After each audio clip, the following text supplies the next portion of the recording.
ሰላም ጤና ይስጥልን የቻናሌ ቤተሰቦች፣ ዛሬ እጅግ አስደንጋጭና ያልተጠበቀ ዜና ይዘንላችሁ መጥተናል። አብርሃም ልጁን ይዞ ከሀገር ለመውጣት ፕሮሰስ ጨርሷል ተባለ። ሩታስ ምን አለች? ዳኒና ሜሪስ በዚህ ጉዳይ ላይ ምን እያሉ ነው? እስከ መጨረሻው አብራችሁን ቆዩ።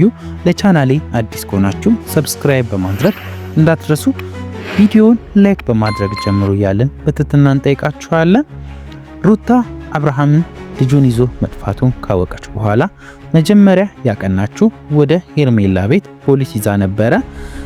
እዛም ልታገኘው አልቻለችም። በዛ የተነሳ ሩታ በጣም ተረብሻ እንደነበረ ብዙዎቻችን አይተናል። ልጇን ከእናት ነጥሎ መውሰድ ትልቅ ወንጀል ነው በማለት ጉዳዩን በቀጥታ ወደ ሕግ እንደወሰደች እና ፖሊሶቹንም እዛ እየተንቀሳቀሰች እንደሆነ እናውቃለን። ከእንግዲህ በኋላ አብርሃምን አምና ልጇን መቼም አልሰጥም የሚል ዛቻ እያቀረበች ትገኛለች። ሩታም የአብርሃምን ቦታ እንዲነግሯት ያለበትን እንዲነግሯት አቤልንና ብሩክን ብጠይቃቸውም ፍንጭ ሊሰጧት አልፈለጉም። አንቺም አብርሃምን ልጁን እንዳያይ አድርገሽ በድለሹ ነበረ፣ አሁንም ደግሞ አንቺ በሱ ቦታ ሆነሽ ስቃዩን እያየሽ በማለት አቋማቸውን አጥብቀው ተናግረዋታል። እሷም በዚህ በጣም ተናዳባቸው እንደነበረና አለቃቸው እንዳለች እየተሰማ ይገኛል። በዚህ መሃል ዳኒ በነገሩ ተበሳጭቶ ከአቤልና ከብሩክ ጋር ክፉኛ ተነጋግረዋል እና ብዙ ተጨቃጭቀው ነበረ እና አቤልም ግን ነገሩን የባሰ ወደ ዳኒ ወደ ሜሪ ካመጡ በኋላ ነው ይሄ ነገር የተፈጠረው። እነሱ ባይመጡ ኖሮ እንደዚህ አይነት ነገር አይፈጠርም በማለት ነገሮችን ወደ ዳኒና ወደ ሜሪ አዙረዋል። ነገር ግን ያው እሱ አቤልም የተናገረው ነገር ትክክል ሆኖ ሳለ አሁን አቅጣጫቸውን አድርገው አብርሃም ያለበት ቢታወቅ ነበረ ጥሩ። ወደ ሜሪና ወደ ዳኒ ነገሩን ከማዞር ይልቅ ማስተካከል ይሻላል ብለን ነው የምናምነው። እናንተ ሀሳብ አስተያየታችሁን ለነሱ ማጋራትም ለኛም ደግሞ ይጠቅምናል የምትሉትን ሀሳብ አስተያየት ብታስቀምጡልን እያልን እንጠይቃችኋለን። እናም አብርሃም ስልኩን ዘግቶ ልጁን ይዞ ከሀገር ለመውጣት ዝግጅቱን ማጠናቀቁን እና እነ ብሩክ ለሩታ ነግረዋት ነበረ። ይሄ ደግሞ ነገሩን ይበልጥ ውስብስብ አድርጎታል።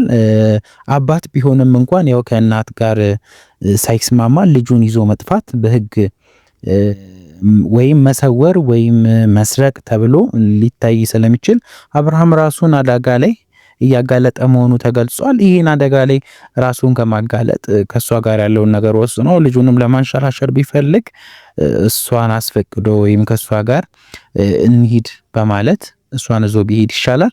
አንደኛ ልጁ 6 ወር ያልሞላው ልጅ ስለሆነ ለእናት ነው። ምንም ቢሆን ጦት ያልነቀደ ልጅ ለእናት ነው የሚወሰነው። ቢፋቱ እንኳን ፍቺ ደረጃ ላይ ቢሆኑም አንድ ላይ ባይሆኑም እንኳን እናት ጋር ነው መሆን የነበረበት። እሱ ደግሞ ለሷ ሳይስፈቅ እሷ ሳይነግራት እዟት ቢሄድ ህጉ እሱ ላይ ነው የሚጠነከረው። እሱን አለማወቋቸው ነው። አቤልም እነ ብሩክም እሱን እናገዛለን እያሉ የባሰ ገደል ውስጥ እየከተቱት እንደሆነ ይታወቃል። ብዙ መረጃዎች እየወጡ ነው። ግን ያው መረጃዎች በጣም ግራ የሚያጋቡ መረጃዎች ነው እየወጡ ያሉት። እኛም እስቲ ይጠቅማል የሚለውን ሰውን ያስተምራል የሚለውን ነው ይዘኔ የመጣ ነው። በነገራችን ላይ ሩታ በጣም ከሌላው ጊዜ በተለየ በጣም ከፍተኛ ፍጥነት ላይ ነው ያለችው። ከዚህ በፊት እንደዚህ አድርጋ አታውቅም ነበረ። የሆነ ጊዜም እንደዚህ ልጁን ሊያዝናና ወስዶ ይህን ያክል ደረጃ ላይ ሄደችም ነበረ። ግን አሁን በጣም ከፍተኛ ደረጃ እየሄደች ነው። ብዙ የህግ አካላቶችን እያናገረች እንደሆነና በጣም በከፍተኛ ልትከሰው እንዳሰበች እየተናገሩ ይገኛሉ። እንግዲህ ሁኔታው በዚህ ከቀጠለ የልጅ ዕጣ ፈንታ ምን ሊሆን ይችላል የሚለው በጣም አስጊ ደረጃ ነው። እኛ የምንለው ነገር ቢኖር አንድ ጊዜ ዴቭ ያሉ ሽማግሌዎችን ጣልቃ ገብተው ይህን ያበቃሉ ጊዜ ቢሻላል ብለን ነው እኛ የምናምነው። ሽማግሌ ገብቶ ነገሮቹን ቢያስተካክል ጥሩ ነው ብለን እናምናለን። ይሄን ያክል ደረጃ እነሱ እንደዚህ መጎዳዳትም የለባቸውም። ነገሮቹን በሽማግሌ በመፍታት አብርሃም ሰዎችን በመሰብሰብ እሷም ሰዎችን በመሰብሰብ ሩታም የራሷ የምትላቸውን ነገሮች አስተካክላ በሽማግሌ ቢጨርሱና ልጁንም በጋራ ቢያሳድጉ ወይም አንድ ላይ መኖር ካልፈለጉም እሷም በበኩሏ እሱም በበኩሉ ተራ በተራ እየወሰዱ ቢያሳድጉ ጥሩ ነው ብለን እናስባለን። ያው እናንተ በዚህ ጉዳይ ላይ ምን ትላላችሁ? ጥፋተኛው ማን ነው? አብርሃም ወይንስ ሩታ? አስተያየታችሁ ኮሜንት ላይ አስፍሩልን። ቪዲዮውን ደግሞ ላይክ ማድረጋችሁ እንዳይረሳ። በቀጣይ ክፍል እስከምንገናኝ ድረስ ሰላም ቆዩልኝ ሀገሬ ልጆች፣ ወዳችኋለሁ።